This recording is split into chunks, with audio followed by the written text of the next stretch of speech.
আপনার নাম কি? হাসি। আপনি কোথায় বড় হয়েছেন? কোথায়? বিবাহিত? কতদিন ধরে?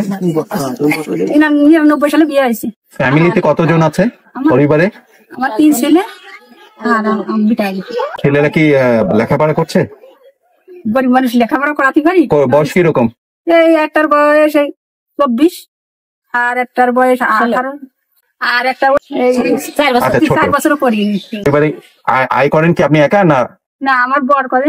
আর সে কি কাজ করে? রঙের কাজ। রঙের কাজ করে। দুজনে মিলে চলে? আমার তো মাঝে সাঝে মানুষের বাড়ি করতে হয়, আবার এইসব। কত ঘন্টা করে কাজ করেন দিনে? তা তো মেলা করি। যেদিনকে যার জনে যায়, সকালে 8টার সময় যায়, 2-3টে পর্যন্ত আসি। মাঠেও কি কাজ করেন আপনি? এটা মাঠের কথা বলছেন? হ্যাঁ হ্যাঁ, একটা বাড়তি ইনকামের ব্যবস্থা। মানে আপনার কোনো জমানো টাকা নেই? না, বাসা বাড়ি আছে নিজের? এই ঘর আপনার? আপনার ছোট যে বাচ্চাটা, তাকে কি দেখতে চান আপনি যে বড় হয়ে সে ভালো একটা কিছু করুক? তা তো চাই, সব বাপ মাই চাই, কিন্তু হয় না। কি বানাতে চান তাকে? মানে ডাক্তার পড়াতে চাচ্ছি, তা তো হচ্ছে না। যদি সুযোগ পান তাহলে হবে, অবশ্যই।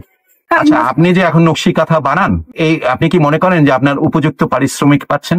আপনি কি ফুল টাইম কাজ করবেন এই নকশি কাঁথার? যদি আপনাকে উপযুক্ত পারিশ্রমিক দেওয়া হয়, আপনি তাহলে ক্ষেত খামারে কাজ না করে শুধু নকশি কাঁথাই বানাবেন? বাড়ি থেকে করা যায়, এটাই সবচেয়ে সম্মান ভালো। এটাই একটু নিজের মতো করে করলেন আর কি, এবং উপযুক্ত পারিশ্রমিক পেলে আপনি এটার পেছনেই লেগে থাকতে চান।